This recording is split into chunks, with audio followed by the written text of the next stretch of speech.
104. Why is God up to all this? All right? And if we go to course 104, why is God up to all this? Isaiah 53 gives us the answer.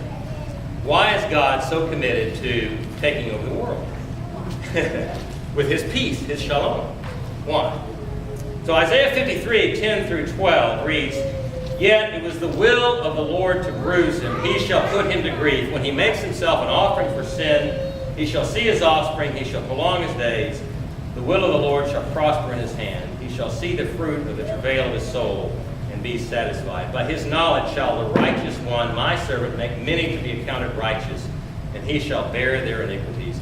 Therefore I will divide him a portion with the great, and he shall divide the spoil with the strong, because he poured out his soul to death and was numbered with the transgressors, yet he bore the sin of many and made intercession for the transgressors.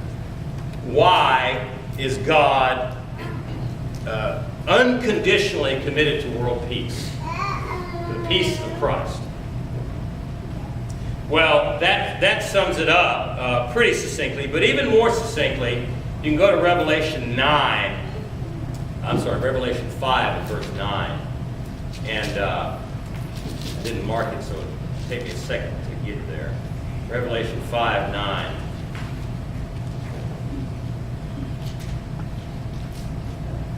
And they sang a new song, saying, Worthy art thou to take the scroll and open its seals, for thou wast slain, and by thy blood didst ransom men for God from every tribe and tongue and people and nation, and hast made them a kingdom and priests to our God, and they shall reign on earth.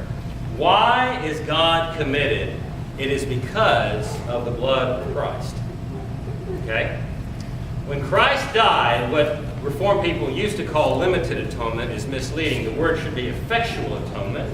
The effectual atonement means that Christ actually took sinners' blood, a sinner's guilt, from every nation and actually paid the price for them on the cross. Every nation. It's a transaction that we cannot stop. You and I cannot stop God, Christ, from dying for North Koreans, for Muslims. Okay? You can't stop it. You're late. If you wanted him not to die for Muslims, you're too late. You missed the bus. Okay? Christ died, literally, the people from every nation, their sins were on him when he died on the cross. So the Father has made a covenant with his Son. And he said in Psalm 2, Ask of me, and I will make the nations your inheritance. Why? Because he's already purchased the nations. Okay? And obviously he didn't die for every individual. Obviously some will be judged and not. But he is unconditionally committed to it. And guess what? That's number 105. Course number 105 is that he has only one plan to reward his Son. Guess who has the privilege of causing the nations to actually believe in Christ? Us. There's only plan A. There is no plan B. Okay? So because of that, in fact, it's very picturesque in Isaiah. In Isaiah 11, 10 and 12, I want you to look there. Isaiah 11, 10 and 12. Because it combines with Isaiah 5 in a very picturesque way. Isaiah 11, 10 and 12. In that day the root of Jesse shall stand as an ensign to the peoples. Him shall the nations seek, and his dwelling shall be glorious. The word ensign here is also banner, all right? Or even pole. It is the same word as in Hebrew, it's nes, or nes.